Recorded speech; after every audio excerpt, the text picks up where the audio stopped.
सबसे पहले हमने फेफड़ा देखा, वहाँ पड़ा, हमने लगा कि ऐसी होगा।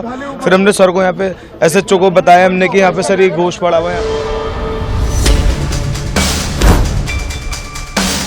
एकदम से अचानक इतनी तेज धमाका हुआ कि मेरे लाइफ में इतनी तेज मैंने अपनी आवाज़ के भी नहीं सुना। धमाके के दहल पे मैं 3 बार गिरा। दिल्ली के लाल किले के गेट नंबर 1 के पास धमाका। बताया जाता है कि एक चलती गाड़ी में धमाका होता है। इस वक्त जब मैं कार्यक्रम रिकॉर्ड कर रहा हूं तो करीब 12 घंटे गुजर चुके हैं। जी हां, 6:52 पर, कल शाम 6:52 पर यह धमाका होता है, जिसमें पहले मीडिया कहता है कि 13 लोग मारे गए हैं। उसके बाद देश के गृह मंत्री सामने आते हैं और वह आंकड़ा 8 हो जाता है। 12 घंटे गुजर चुके हैं इस वक्त जब मैं कार्यक्रम रिकॉर्ड कर रहा हूं, मगर अभी तक पुलिस ने नहीं बताया है कि यह आतंकवादी हमला है या महज एक हादसा या एक्सीडेंट है। इन सवालों के जवाब अब तक नहीं है। हालांकि एएनआई की इस खबर के मुताबिक यह पूरा मामला जो है वो यूएपीए के अंतर्गत जो है वो रजिस्टर किया गया है, यानी अनलॉफुल एक्टिविटी प्रिवेंशन एक्ट, यानी कि आतंकवाद की गंभीर धाराओं के अंतर्गत यह मामला दर्ज हो गया है। कम से कम एएनआई यह दावा कर रहा है। हिंदी में अभी कोतवाली थाने के अंदर एफआईआर दर्ज कर ली गई है। उसके अंदर यूपीए एक्सप्लोजिव्स एक्ट भारतीय न्याय संहिता की धाराओं के तहत मुकदमा दर्ज किया गया है। सीन ऑफ क्राइम देख रहे हैं। सीन ऑफ क्राइम के ऊपर फॉरेंसिक साइंस की एफएसएल की टीम भी है। उसके अलावा और भी स्पेशलाइज्ड एजेंसीज की, दिल्ली पुलिस की टीम भी है, एनएसजी की टीम भी है, जो पूरे सीन ऑफ क्राइम को यहाँ पे एग्जामिन कर रही है, आसपास के इलाके को भी एग्जामिन कर रही है, और जो भी इसकी इन्वेस्टिगेशन के लिए जरूरी एविडेंसेज और ट्रेसेज हैं वो सारे कलेक्ट किए जा रहे हैं। क्या ड्राइवर की मौत हो गई है? क्या ड्राइवर की मौत हो गई है? सारे अभी तो चल रहा है। अभी तो जैसे ही कुछ आएगा, फैक्ट कंक्लूसिव होगा, तभी हम बता सर गाड़ी को लेकर गाड़ी पूरी विस्फोट में खत्म हुई है। और उसके अंदर अभी और जो भी उसके साथ लिंक फैक्ट्स आएंगे, अभी वही मैं कह रहा हूँ, it is too premature to comment upon anything. गाड़ी के अंदर ड्राइवर की बॉडी मिली है? बॉडी अभी तो देखो, अभी तो चल रहा है। अभी एफएसएल की टीम है, वो लोग उठा रहे हैं उसको, और उसके अंदर कुछ बॉडी पार्ट्स भी हैं। तो let us see how it connects. Total parking में गाड़ी करीब 3 घंटे भी खड़ी रही है। देखते हैं, अभी हम लोग पूरा सीक्वेंस ऑफ इवेंट्स भी बना रहे हैं। आज सुबह की यह तस्वीर देखिए दोस्तों। आज सुबह जांच एजेंसीज पहुंची हुई हैं और वो घटना स्थल का मुआयना कर रही हैं। बताया जा रहा है कि ये एफएसएल की टीम है जो उस वक्त का मुआयना कर रही है। जांच में क्या लग रहा है? हाँ, क्या लग रहा है? बहुत बड़ा धमाका है। अभी हम यहाँ से एग्जामिनेशन कर रहे हैं, एग्जिबिट लिफ्ट कर रहे हैं, सैंपल लेबोरेटरी में जाएगा, उसके बाद ही कंफर्म होगा। आपने तमाम सैंपलों को देखा, तमाम ब्लास्टों को देखा है, लेकिन प्रारंभिक तौर पर क्या लग रहा है आपको? बड़ी आतंकी साजिश? एग्जामिनेशन के बाद पता चलेगा। कब तक इंतजार करना होगा? देखते sir, as soon as possible. 24 घंटे, 12 घंटे, 48 घंटे? Sir as soon as possible. Sir almost कितना टाइम लग जाता है वैसे अगर आमतौर पे देखा जाए तो? जितनी जल्दी पॉसिबल है करेंगे इस काम को। मगर वो सवाल बदस्तूर बना हुआ है कि क्या था यह हमला? उस गाड़ी के अंदर 3 लोग थे या महज एक इंसान था?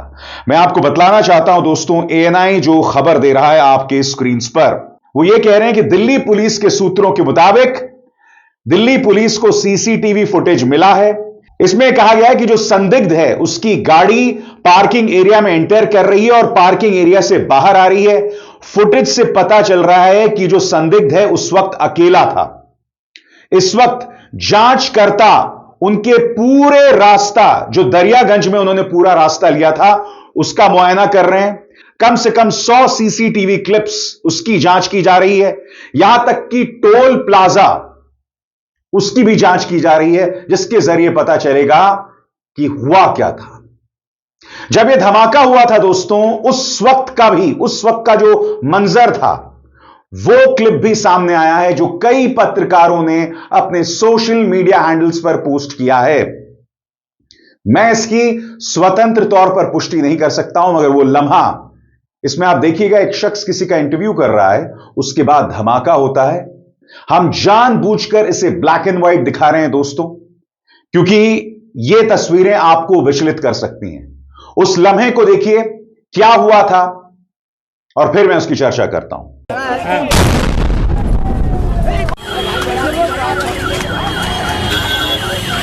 यहाँ पर देख सकते हैं नहीं सिलेंडर फटी है, सिलेंडर फटी है गाड़ी, देख सकते हैं। और ये हुआ है यहाँ पर, एकाएक ब्लास्ट हुआ। ओहो,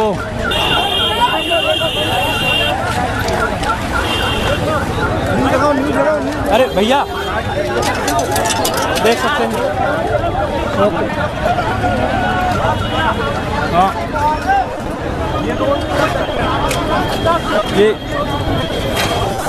ये देख सकते हैं 50 के आसपास लोग। हाँ हाँ, 50 के आसपास लोग।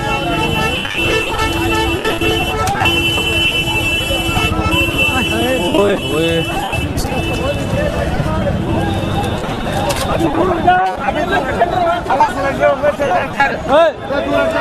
मोहन मोहन मोहन मोहन, ओ मोहन मोहन, अरे मोहन,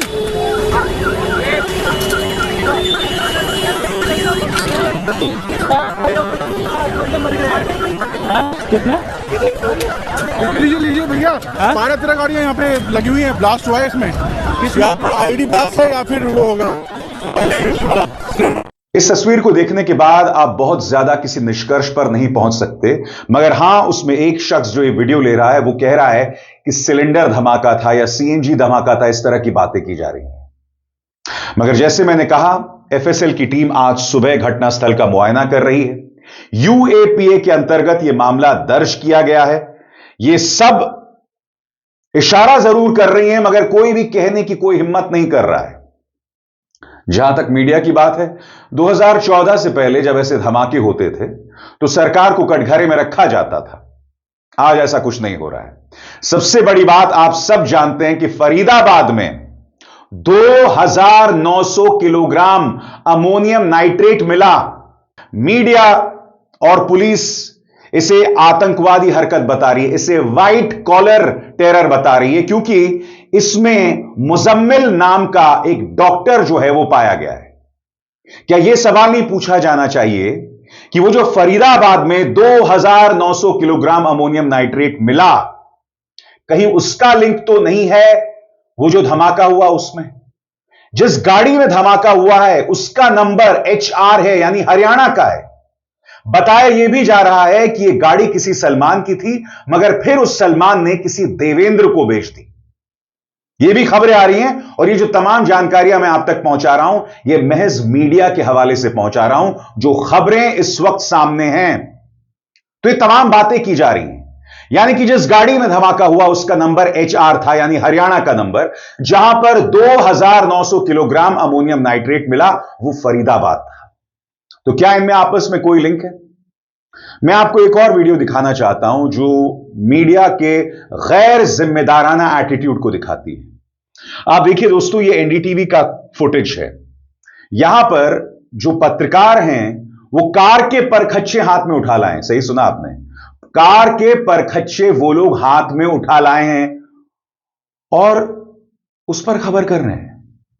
यहां दो चीजें हैं। पहली बात, वहां धमाका होता है। जब धमाका होता है तो आप किसी चीज को छू नहीं सकते हैं।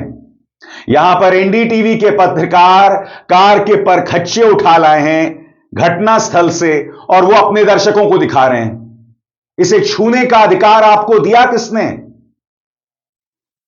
सबसे बड़ी बात यह सबूत है, दिस इज प्रूफ। आप जो धमाके से परखच्चे उड़े हैं उसे किसी भी कीमत में नहीं छू सकते हैं, मगर एनडीटीवी ऐसा कर सकता है, उन्हें ऐसा लगता है। इस फुटेज को देखिए जो बतला रहा है मीडिया के गैर जिम्मेदाराना एटीट्यूड को। होता है या गाड़ी में, या गाड़ी, हाँ। हमारे सहयोगी दिव्यांशु ये लेकर आए हैं। गाड़ी का एक पार्ट है जो कि यहाँ से और आगे करीब 200 मीटर दूर पड़ा होता है। दिव्यांशु, ये जो आप देख रहे हैं, ये तस्वीर मैं आपको दिखा रहा हूं। ये वाइपर है, ये वाइपर है, गाड़ी का वाइपर। ये आप देख रहे हैं गाड़ी का वाइपर है जो धमाके के बाद उड़कर गिरा है, और इससे पता चल रहा है कि धमाका कितना भीषण था। आप देखिए, बिल्कुल ये दिव्यांकर लेकर आए हैं। दिव्यांकर, कहाँ मिला था ये? जी बिल्कुल, देखिए यहाँ से तकरीबन अगर धमाके वाली जगह से बात करें तो तकरीबन 300 मीटर के आसपास दूरी पर ये जो वाइपर है ये पड़ा था। तो एक बात और है कि ये देखिए कि लोहे का ये टुकड़ा जो यहाँ से कटा हुआ है, इम्पैक्ट देखिए कि लोहे का जो पूरा टुकड़ा है ये कट के अलग हो गया और ये जो वाइपर है यहाँ से अलग हुआ। अब मैं आपको दिखाता हूँ, इसमें हाथ लगा रहा हूँ, देखिए ये जो आपको देखो ये चमकीली चीजें और जो काला काला ये निकल रहा है, यही विस्फोटक का जो अंश है वो हो सकता है जिसका इम्पैक्ट काफी ज्यादा है। देखिए जो बात मुकेश आप कह रहे हैं मैं दर्शकों को बताऊं, अगर आप जहां तक देश के गृह मंत्री की बात है, धमाका होता है तो वो सबसे पहले एलएनजेपी अस्पताल जाते हैं जहां घायलों का इलाज चल रहा होता है। उसके बाद देश के गृह मंत्री घटनास्थल पहुंचते हैं, यानी लाल किला, और वहां पर उनकी पुलिस से मंत्रणाएं होती हैं। इस पहली तस्वीर में देखिए, जब वो एलएनजेपी अस्पताल पहुंचते हैं तो दिल्ली पुलिस कमिश्नर और वरिष्ठ पुलिस अधिकारियों के साथ बात कर रहे हैं। तब से लेकर अब तक देश के गृह मंत्री दो बार बयान जारी कर चुके हैं और इन दोनों बयानों में उन्होंने कहा कि किसी बात का इनकार नहीं किया जा सकता। मीडिया चला रहा था कि 13 लोगों की मौत हो गई, देश के गृह मंत्री आते हैं कि 8 लोगों की मौत हो गई और आंकड़ा बदल जाता है। हम भी आंकड़े पर कुछ नहीं कह रहे हैं। मैं चाहता हूं कि दूध का दूध और पानी का पानी हो। अमित शाह से सवाल सीधा पूछा गया था कि क्या यह आतंकवादी हमला है। उन्होंने कहा मैं इसे इनकार नहीं कर सकता हूं। जो 2 बयान उन्होंने दिए थे उनमें से एक बयान यह है। आज शाम करीब 7 बजे दिल्ली में लाल किले के पास सुभाष मार्ग ट्रैफिक सिग्नल पर I-20 हुंडई गाड़ी में एक ब्लास्ट हुआ है। ब्लास्ट के कारण आसपास की कुछ गाड़ियां और कुछ मार्ग पर जा रहे लोग भी इंजर्ड होने के समाचार हैं। प्राथमिक सूचना जो मिली है उसमें कुछ लोग हताहत भी हुए हैं। ब्लास्ट की सूचना आते ही 10 मिनट में Delhi crime branch, Delhi special branch की टीमें स्पॉट पर पहुंची है। एनएसजी और एनआईए की टीम एफएसएल के साथ अभी गहन जांच करने का शुरू किया है। आसपास के स्थान के सभी सीसीटीवी कैमरा और बाकी सब चीजों की जांच के आदेश दे दिए गए हैं। मेरी सीपी दिल्ली से भी बात हुई है, स्पेशल ब्रांच के इंचार्ज से भी बात हुई है। सीपी दिल्ली और स्पेशल ब्रांच के इंचार्ज स्पॉट पर मौजूद हैं। हम सभी संभावनाओं को तराश रहे हैं और सभी संभावनाओं को ध्यान में रखकर इसकी गहन जांच की जाएगी। सभी ऑप्शन की तुरंत जांच होकर नतीजा जो आएगा जांच हम जनता के सामने रखेंगे। मैं कुछ ही देर में स्पॉट पर भी जा रहा हूं और अस्पताल में भी मैं तुरंत जाऊंगा। अब जो धमाका हुआ था दोस्तों, एक के बाद एक मैं आपके सामने चश्मदीदों के बयान पेश करना चाहता हूं। सबसे पहले इस चश्मदीद का बयान सुनिए जो अपनी बात रख रहे हैं। सर हम वहाँ फिर आगे गए नहीं, इसलिए हम फौरन इधर ही दूरी खड़े हो गए। यहाँ पे हमने देखा, सबसे पहले हमने फेफड़ा देखा वहाँ पड़ा, हमने लगा कि ऐसी होगा। फिर हमने सर को यहाँ पे एसएचओ को बताया हमने कि यहाँ पे सर ये गोश्त पड़ा हुआ है यहाँ पर। उसके बाद हमें लगा कि ऐसी होगा गोश्त, लेकिन उसके बाद हमने हाथ देखा, हम तो खुद शॉक्ड हो गए कि मतलब बयान नहीं कर सकते इस चीज को। उसके बाद वहां अन्य लोग थे, लोगों का यह दावा था कि इकलौता धमाका हुआ। इतना तेज धमाका हुआ कि कान सुन्न पड़ गए थे। 5 मिनट तक कुछ सुनाई नहीं दे रहा था। अब सुनिए एक और व्यक्ति। सर आपका? मेरा नाम है वलीद रहमान। जिस वक्त ये आवाज आई क्या हुआ? जिस टाइम आवाज आई धमाका हुआ तो मैं दुकान पे बैठ गई। पीछे मेरी दुकान है, यहीं पे दुकान है, यहीं पे तो मैं चेयर पे बैठा हुआ था। एकदम से अचानक इतनी तेज धमाका हुआ कि मेरे लाइफ में इतनी तेज मैंने अपनी आवाज के भी नहीं सुना। धमाके के दहल पे मैं 3 बार गिरा हूँ, उठाऊँ फिर गिरा हूँ, उठा से धरती फटने वाला है। इतनी तेज धमाका हुई है, ठीक है। तो मैं दुकान छोड़ करके एकदम से भागा। मेरे साथ ही बहुत सारी पब्लिक भागी, एक पे एक पब्लिक गिर रही थी। उस टाइम ऐसा लग रहा था कि हम कुछ पल में, और दूसरा धमाका हुआ था हम मरने वाले हैं। ऐसा लग रहा कि हम बचने का चांस, ऐसा लगा कि मौत को मुंह से देख रहे हैं, इस तरह से नजारा था। तो मैं भाग करके साइकिल मार्केट में गया, वहां जा करके मैं एक कोल्ड ड्रिंक लिया। 2 बंदे को ने मेरे पे अच्छे से काबू किया, मेरे को समझाया कि हो तो फिर मेरे को रिलैक्स मिला। फिर मैं दोबारा आया दुकान पे चाबी लेकर के, ये चाबी दुकान की, मैं चाबी दुकान बंद करके फिर आप घर जा रहा हूँ मैं। दिल्ली पुलिस कमिश्नर भी घटनास्थल पर पहुंच गए और जब यह धमाका हुआ उसके बाद दिल्ली पुलिस कमिश्नर का यह पहला बयान, आइए सुनते हैं वो क्या कह रहे हैं। आज करीब 6:52 पे एक यहाँ पे रेड लाइट पे एक स्लो मूविंग व्हीकल जो रेड लाइट की तरफ आके रुका था, उसमें एक ये एक्सप्लोजन हुआ है।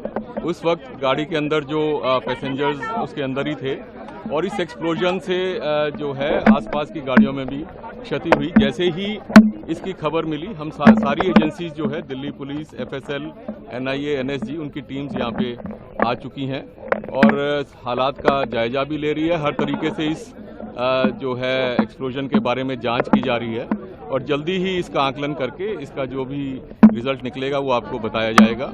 इस इंसिडेंट में कुछ लोग को इंजरीज भी आई हैं और कुछ लोगों की डेथ भी हुई है, तो वो अभी हालात का जायजा लिया जा रहा है और एग्जैक्ट फिगर्स जो हैं आपको कुछ ही देर में बता दी जाएंगी और सिचुएशन को रेगुलरली मॉनिटर किया जा रहा है और गृह मंत्री जी भी जो है उनसे रेगुलरली उनका फ़ोन भी आया था, उनको रेगुलरली ब्रीफ किया जा रहा है और उनको टाइम टू टाइम पूरी सूचना दी जा रही है और आगे जैसे भी हालात होंगे, जो भी नतीजा निकलेगा आपको बताया जाएगा।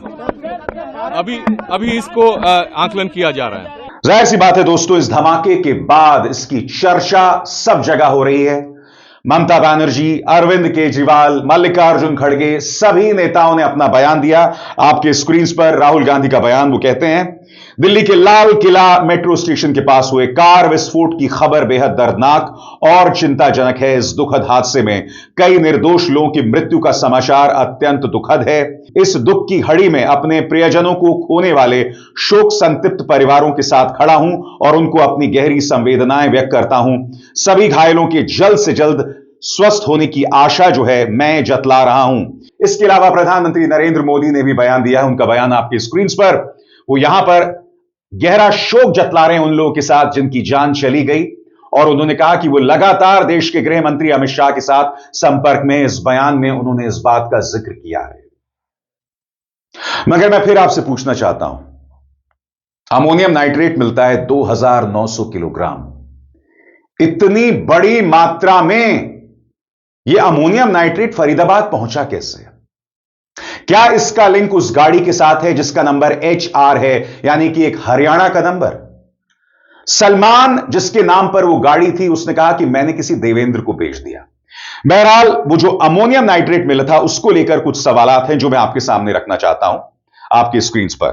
2900 किलो बम बनाने वाला सामान बरामद होना भी शामिल है, जिसमें 350 किलोग्राम विस्फोटक पदार्थ अमोनियम नाइट्रेट और टाइमर शामिल है। साथ ही असॉल्ट राइफल्स, हैंडगन और गोलियां भी बरामद हुई हैं। ये सब हरियाणा के फरीदाबाद में अल फलाह हॉस्पिटल के डॉक्टर मुजम्मिल शकील के घर से और अनंतनाग के सरकारी मेडिकल कॉलेज के डॉक्टर आदिल अहमद रदर के लॉकर से मिले। इसे व्हाइट कॉलर टेरर क्राइम जो है वो मीडिया बता रहा है। इसके अलावा जिन और लोगों की पहचान हुई है बरामदगी में, वो कौन कौन है आपकी स्क्रीन पर। और बाय द वे, ये वो तमाम लोग हैं जो दिल्ली में धमाके से पहले गिरफ्तार हुए। इनके नाम आपके स्क्रीन पर: आरिफ निसार डार, यासिर उल अशरफ, मकसूद अहमद डार, मौलवी इरफान अहमद, जमीर अहमद अहंगार। इन सबको गांदरबल, शोपियां, श्रीनगर, इन तमाम जगहों से जो है वो गिरफ्तार किया गया है। सबसे बड़ी बात, इतनी बड़ी तादाद में अमोनियम नाइट्रेट दिल्ली कैसे पहुंचा? दूसरी बड़ी बात, ये जो दिल्ली के रेड फोर्ट में धमाका हुआ है, ये क्या है? ये कोई हादसा है? ये सिलेंडर ब्लास्ट है जैसे मैंने बताया। हालांकि आपको ANI की इस खबर के मुताबिक UAPA आतंकवाद की धाराओं में केस रजिस्टर हुआ है। मगर अब भी इस वक्त जब मैं आपसे बात कर रहा हूं, मीडिया में हिम्मत नहीं है कहने की कि यह आतंकवादी हमला है या एक हादसा है। कोई इस बात का जिक्र नहीं कर रहा है, कोई सवाल नहीं कर रहा है, कोई ये नहीं कह रहा है कि भाई ये इंटेलिजेंस फेलियर है। सबसे बड़ी बात, यह सवाल किया जाना चाहिए कि अगर उस गाड़ी में विस्फोटक थे तो वो पहुंचे कैसे रेड फोर्ट जैसे हाई सिक्योरिटी जोन में, हाईली सेंसिटिव जोन में? ये सवाल हैं जो किए जाने चाहिए। हम अपनी जिम्मेदारी समझ रहे हैं और आपके सामने मैंने जितनी जानकारी पोस्ट की है वो कंफर्म जानकारी है जो इस वक्त सोशल मीडिया में मौजूद है, जिम्मेदार हैंडल्स द्वारा पोस्ट की गई है, मीडिया की अपनी जानकारी है और एनडीटीवी का भी जो फुटेज मैंने आपके सामने पेश किया दोस्तों, वो खुद एनडीटीवी का है। ये मैंने अपनी कल्पना से नहीं बनाया, जिसमें वो कार के परखच्चे का मुआयना कर रहे हैं, जो कि एविडेंस है, सबूत है। इस खबर पर हम जिम्मेदारी से अपना किरदार निभाते रहेंगे, आप तक जानकारी पहुंचाते रहेंगे। अभिसार शर्मा को दीजिए इजाजत। नमस्कार।